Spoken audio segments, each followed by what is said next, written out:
Hello, all, and welcome to this very special edition of the Goddess Project.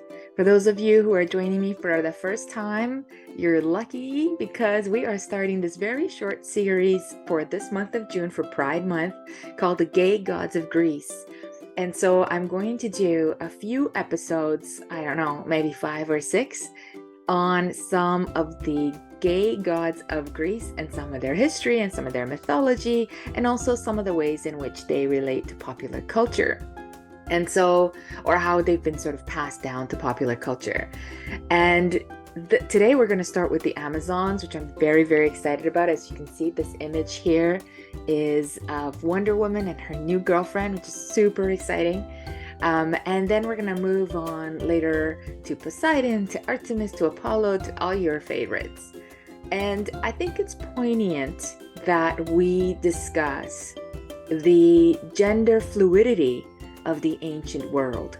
While in the ancient world, there was no such thing as homosexuality, gayness, queerness, these kinds of words, gender binaries, non-binary, these words were not part of the Greek vocabulary.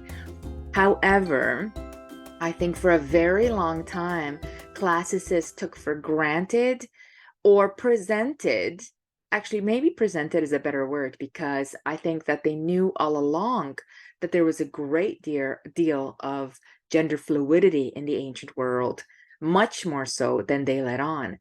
And so I think early archaeologists, early classicists, on the whole, leaned towards the heteronormativity of mythology in the way that the patriarchs of Greece would have liked to present themselves. Of course, I'm not speaking for all of them, because as we know, Aristotle famously said, we sleep with women for procreation and we sleep with men or have sex with men for erotica and fun. And Aristotle is a wildly respected patriarchal Greek writer. And there were many others. And so I've been wanting to do this for some time. I thought that I would kind of sprinkle it throughout, but there has been a lot of tension and, well, let's put it bluntly, violence, never mind tension, against queer people. And I'm putting all of the LGBTQ2 plus, everyone who identifies as queer is under this umbrella for me, including me. And so I feel like it's time to celebrate queerness. And I know we are celebrating this Pride Month, and that's wonderful, but I feel like it's time to also speak about it from a historical and mythological perspective. And so I just want to give you a heads up that a lot of what I'm saying to you today, first of all, I would like it to be fun in the sense of I want us to talk freely about mythology and history. Sometimes I feel like we get very, very burdened down by the quotes of, again, patriarchal Greek writers. And so while we will be using, of course, ancient history material, and some primary source material, I'm not sure about today with the Amazons, because today we're just going to brag about how amazing they are. But I do think that we have to read between the lines. I guess that's where I'm getting to. We have to read between the lines. And there's a couple of things that I'd like to say before we begin. Number one, there is almost no mention of lesbian sex, what we would identify as lesbian sex today. So intimacy between women. And on the whole, I would say it's because most ancient scholars didn't acknowledge or care about women's intimate lives, unless they were having sex with a man and that somehow affected the citizenship of the offspring that was born. But women, like for example, Athenian women in their own homes, were able to have relationships as they saw fit. No one kept track of it, and no one saw it as some type of digression. Now I'm generalizing, but I want you to imagine a world in which this is not an issue, nor is it noticed. Now, interestingly, for men, men having sex with men was a very complex status symbol or way to climb the political ladder, or if we're talking about warriors and soldiers, lots and sex with men, men with men. And so while Greeks did not identify as gay, in any way, that was not in their terminology. For men, it's a little bit more complicated because this was a dominant and submissive sort of relationship. And sometimes, especially if it was a relationship of power or a relationship where the submissive would inherit wealth or inherit property or whatever. And so we do have more stories of men having sex with men than women having sex with men. In fact, we have very little stories, if any, of women having sex with women. But there is this sort of male suspicion that what are these women doing? So, for example, in the case of Maenads, as you saw in the last episode that I did, the suspicion of men, what are these wild women doing in the woods?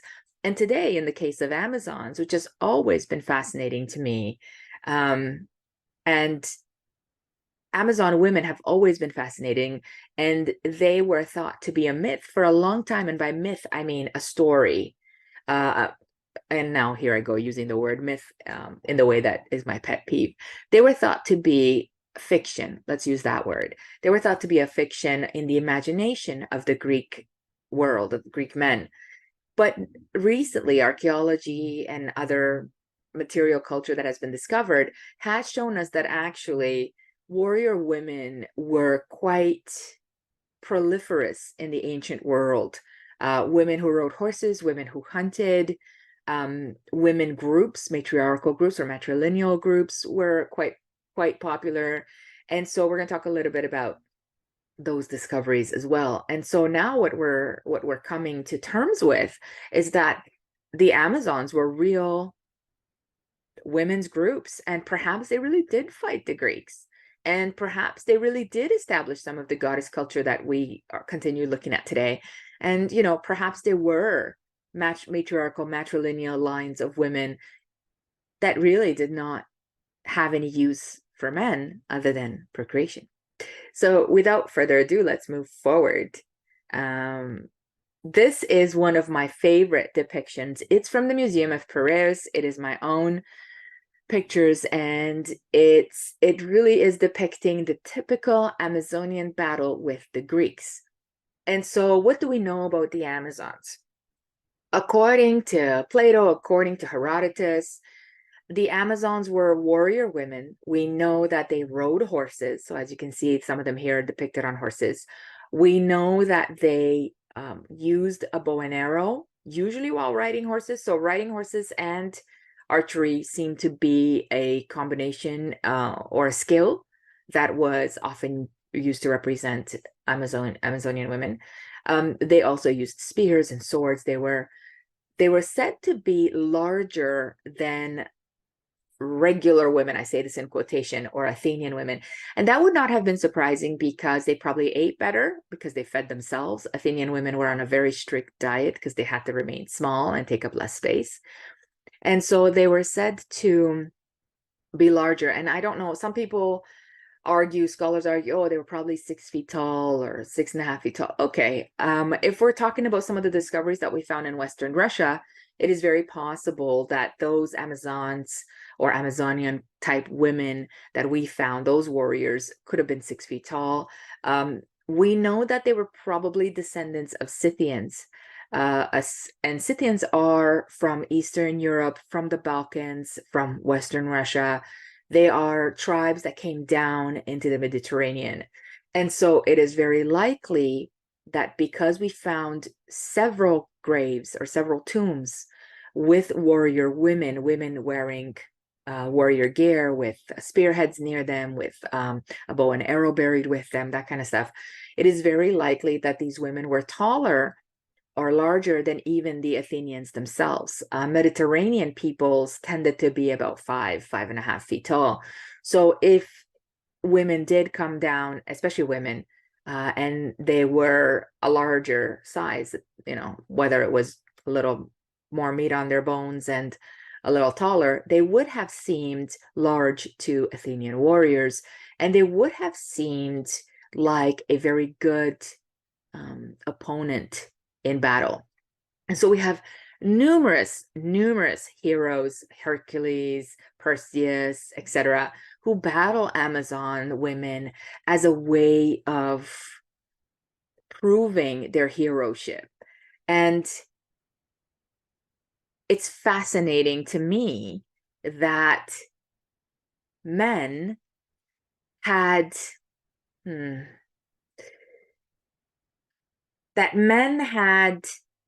the need to, what's the word I'm looking for?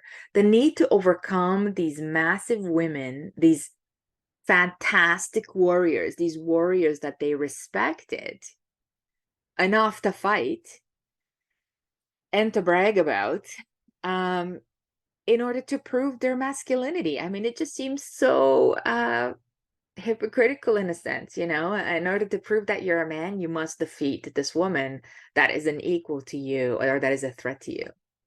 So I find that super fascinating. The other thing that's really interesting about Amazons is, of course, the clothing they wore. Now, in these images, you can see a variety of clothing. There's rumors that they used to cut off their left breast, and that was because they used to have to hold the arrow, right, next to their chest. Like, so if you've ever done archery, you know that when you reach with the bow and arrow, sometimes your breast gets in the way. What I find really fast, so this is a story, sort of mythology around that, and it's unclear, to be honest, whether or not there is no evidence that, because we have no bodies, and what I mean is no skinned bodies, to really know whether or not Amazon women cut off their breast. One of the ways that they're often represented, though, is that they wear their short kaitans, they wear short little dresses, halfway off, like, so one of their breasts is bared. And that's, I think, more symbolism than accuracy. But who knows? Because if you think about it, in battle, as a woman, you don't want to be revealing your boobs to everybody. Not for modesty, but just practicality. But in Greek depictions, and you have probably seen often many depictions of Amazonian women, they always have like their dress kind of cuts across their chest and they are revealing one of their breasts. And so there is something sensual about warrior women. There is something both frightening and sensual, and it's what is attractive to Greek men in telling stories about Amazonian women. So this is how they were represented, and they were always defeated, always defeated.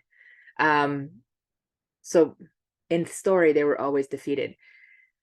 I would venture to say that in reality, had there been Amazon invasions or Amazon fights, which I believe that there are, because there's enough writings about them, but across the board of all of these patriarchal Greek writers, that it must have at least been some type of reality at some point. That's my academic opinion.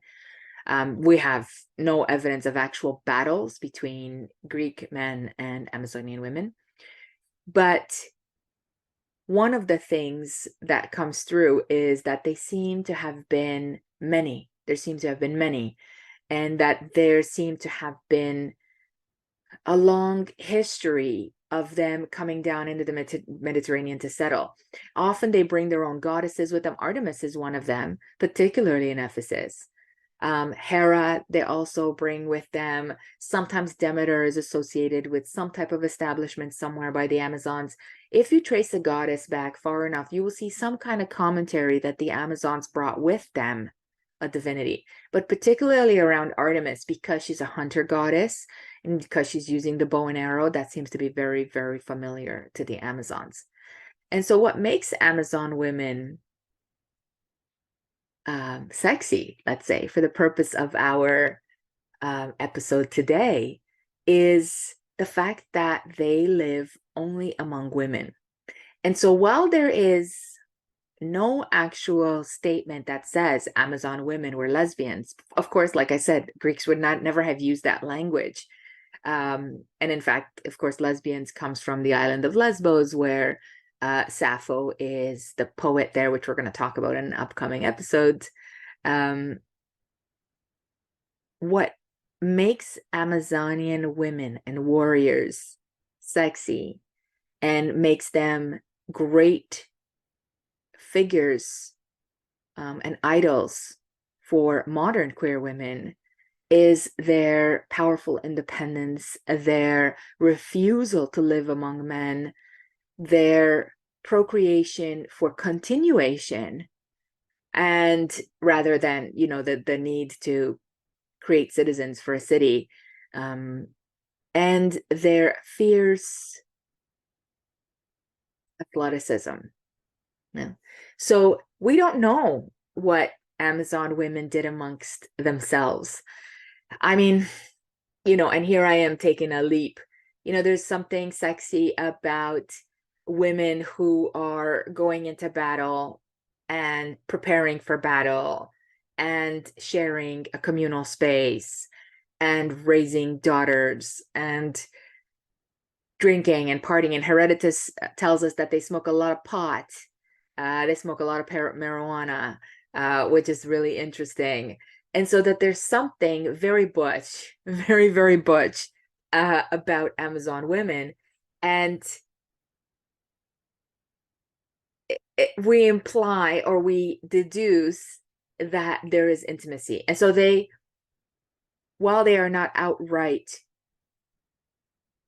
telling us, or certainly telling Greek writers, yes, we like to bang on the regular, Greek writers are fascinated by how is it possible that these women are satisfied just with other women? And how is it possible?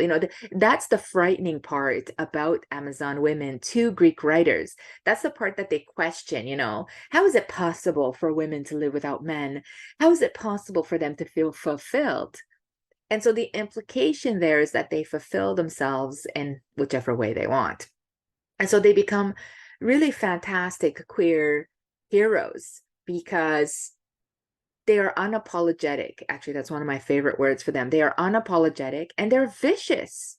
And they really have no need for male contribution other than, procreative contribution. And so there's lots of stories about Amazon women coming into Greek towns, and seducing men and taking their seed, and then going off to birth, children. There's also really great stories of Amazon women having boys and then leaving the boys on the doorsteps of either their fathers or whoever, to raise, and only keeping the girls.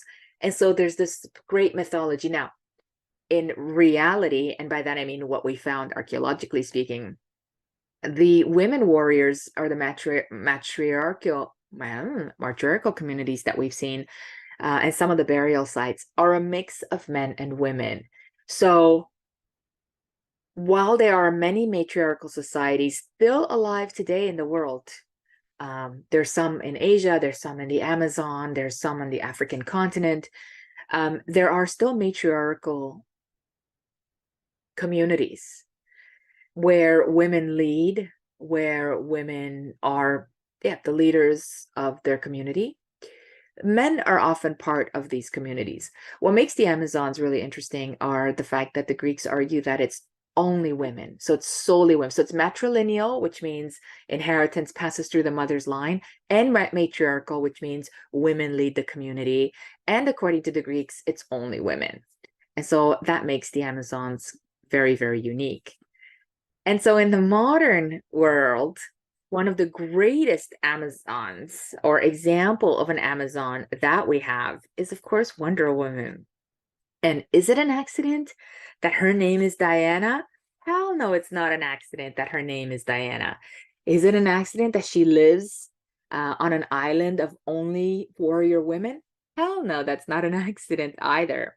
So I don't know if you know the story about the creator of Wonder Woman, but they were actually a throuple. So Marston Byrnes, I hope I'm saying that right, used Amazonian mythology as a creative response to what they thought was a growing social problem. So William Marston is a psychologist. His wife, Elizabeth Holloway Marston, is also a psychologist, I think she was, and an artist. And Olive Byrne, who is the third partner, Marston's third partner, was also a psychologist and a researcher. So the three of them wanted to come up with a hero or a character that was pushing the boundaries of gender conformity. Okay, this is in the 1940s. And so, particularly among young women really weren't having any heroes. And so all of them three together who are living in this throuple in the 1940s, yeah, what fun, came up with the superhero that was powered, both physically powered, but also emotionally powered. And so they decided to make her a woman, aka Diana Prince.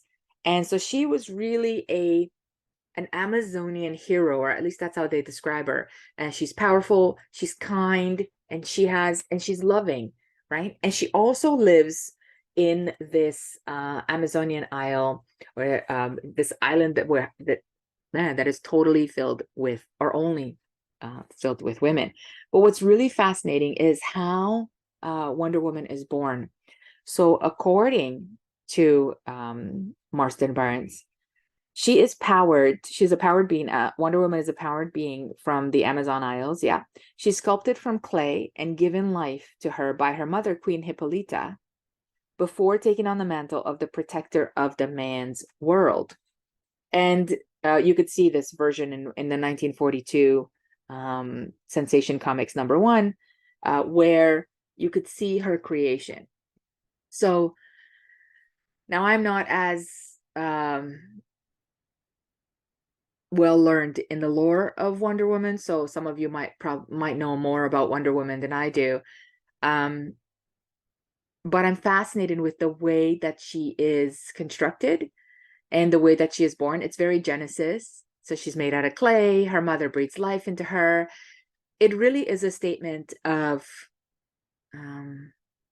taking back the process of creation, but not necessarily through birthing of the body, but this sort of clay and life creation. And so Wonder Woman, then Diana, of course, no accident that she's named Diana after Artemis, but becomes this symbol of female warriorship. But what's really fascinating, if you've seen some of the more recent Wonder Woman film, they're kind of here and there, a bit problematic here and there. I always have I used to have a lot more problems with her costume. I used to have a lot more problem with sort of her falling in love with a dude all the time. Anyways, I used to have a lot of problems with the way that she was depicted in popular culture, because it seems that Hollywood really, really loves to take away the fluidity of this character, gender, physical, and even, dress-wise, because the outfits that she wore for a long time were just very much part of the male gaze. But what's really fascinating in some of the last couple of films, and don't quote me on which one, but you could see very clearly when we're on the island, the island of the Amazons, whose name is escaping me right now, but I'm sure some of you know it. You can see very clearly that the relationship between the women is intimate. And I think what remains mysterious for men is that women's fluidity is much more, what's the word? I don't know what the word is. I don't know if it's normalized or it's more mysterious, because women are naturally intimate with each other. Friends hold hands, they hug, they sleep in the same bed, blah, blah, blah.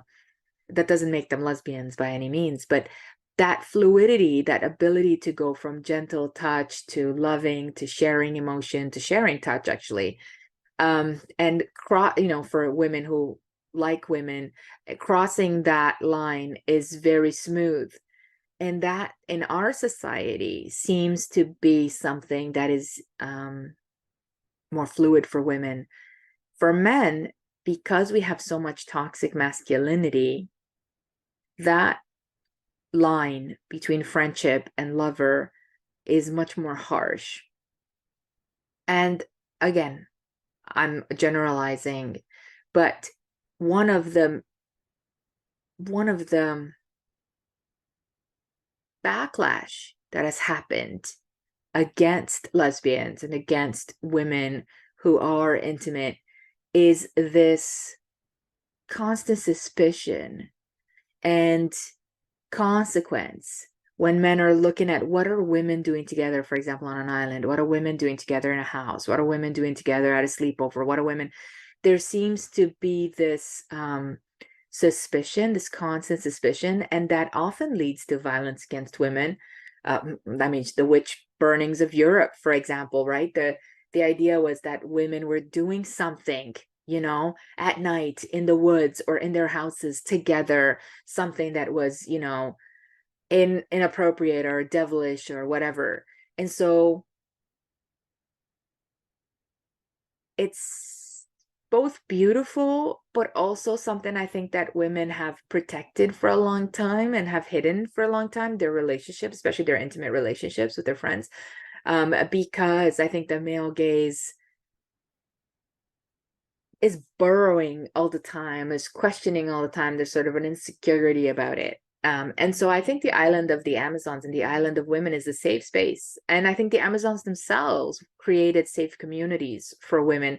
I don't think they thought of it, of course, like I said, back then in that way, because that wasn't really in the vernacular at the time. But there is this idea that a constant idea, unfortunately, actually, in patriarchy, that we must find safe spaces, and that those safe spaces require that there are no men.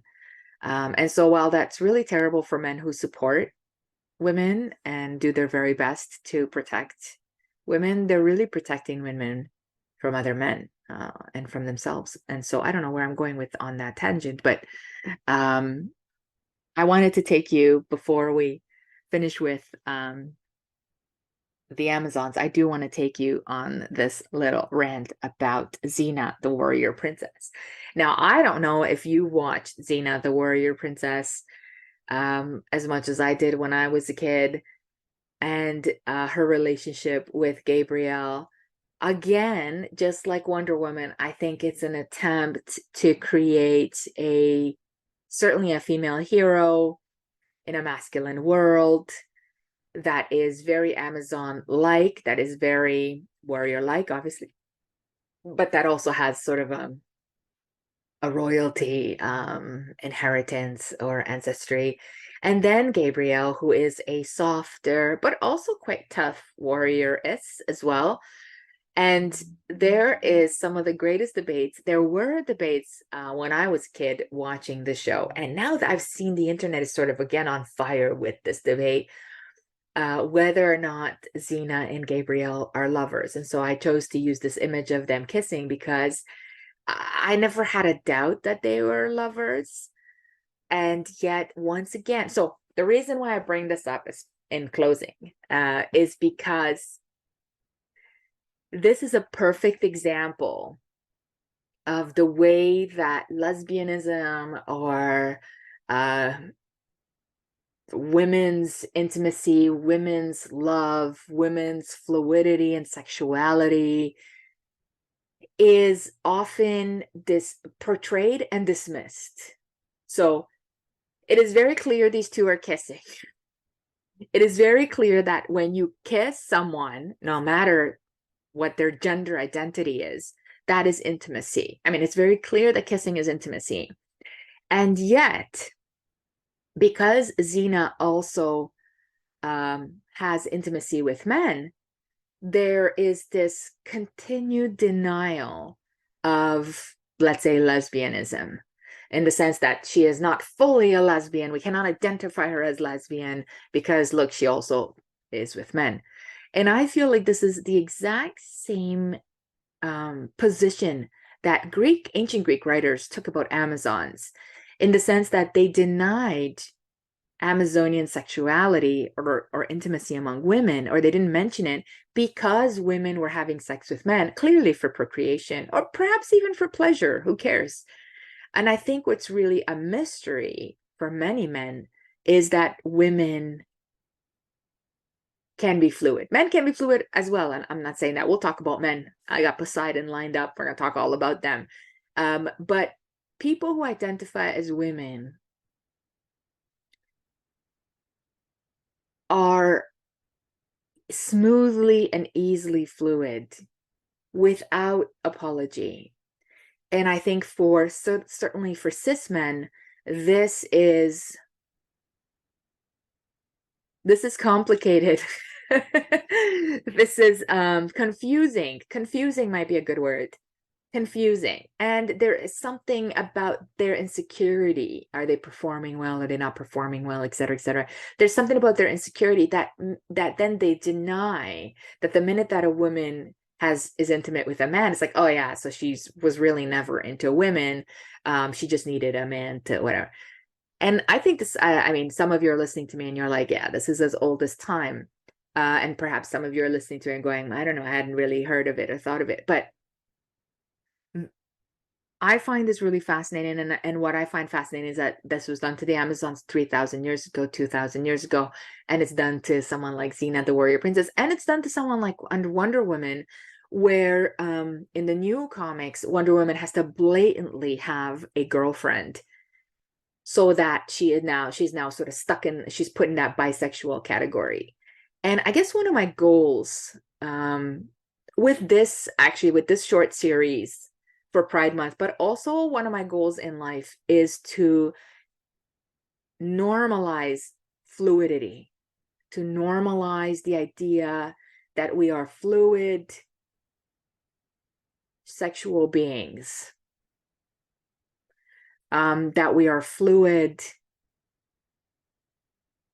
gendered beings. I don't know if that makes sense. That we may perform whatever gender we desire at whichever time, and that we may change our minds whenever we feel like it. And that goes across the board to all genders and biologies. So that's really my goal for a future of humanity. Now, I know this is a huge project.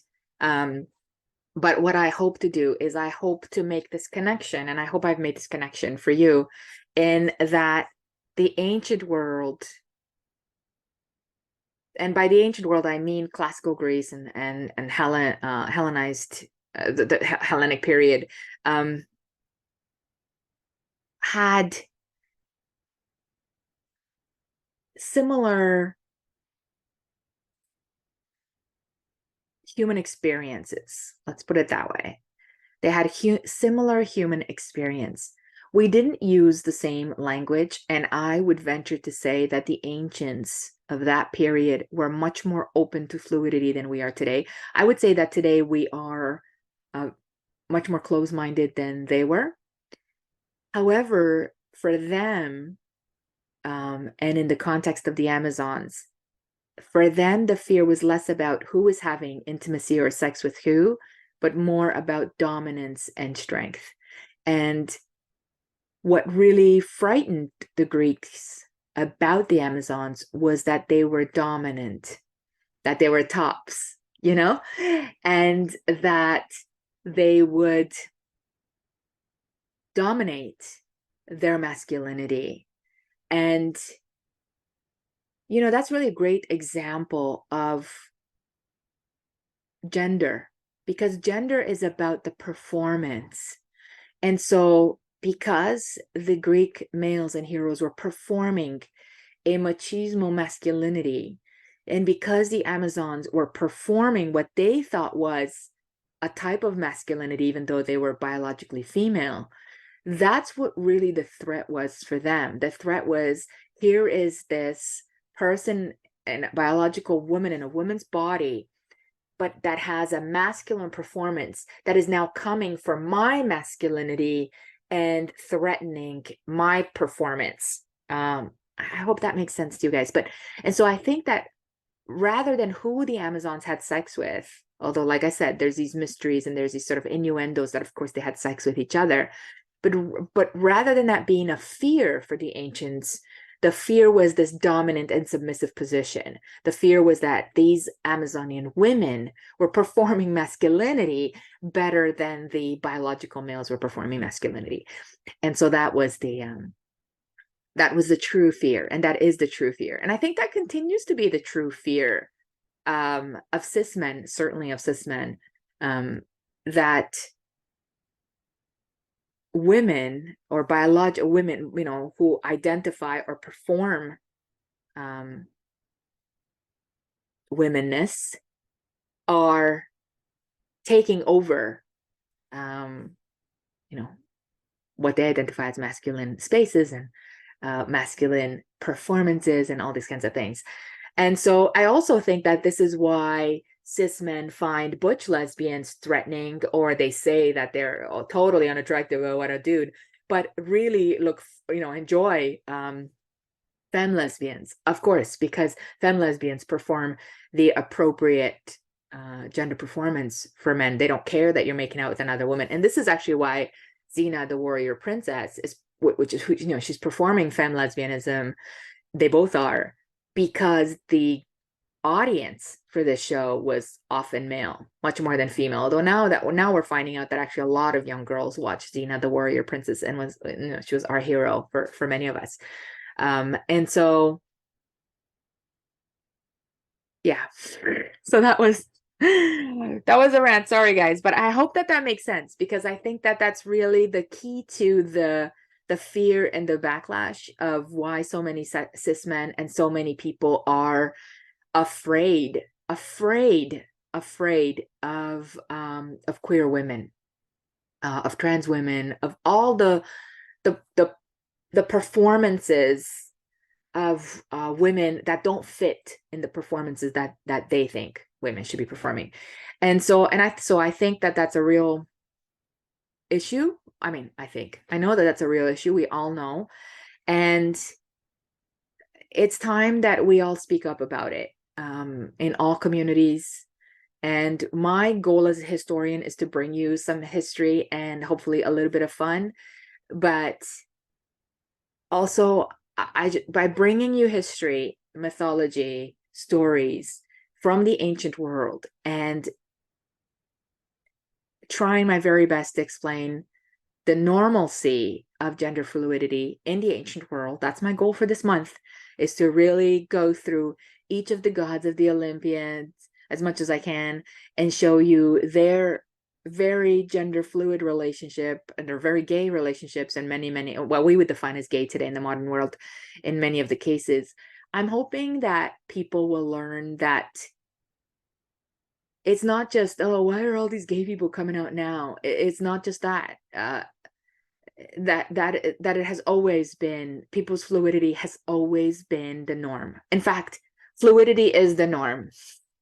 Let me just say that in closing. Fluidity, sexual gender fluidity is the norm.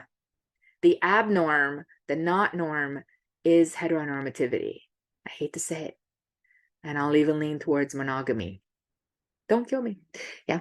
So thank you so much for joining me. I hope you've enjoyed this episode.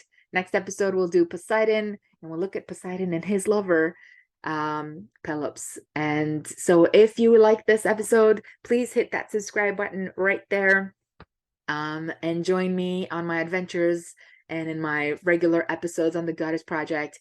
And please remember that while this is fun for Pride Month, Pride is every day. Pride is every day. Thank you for joining me, and I'll see you all next time.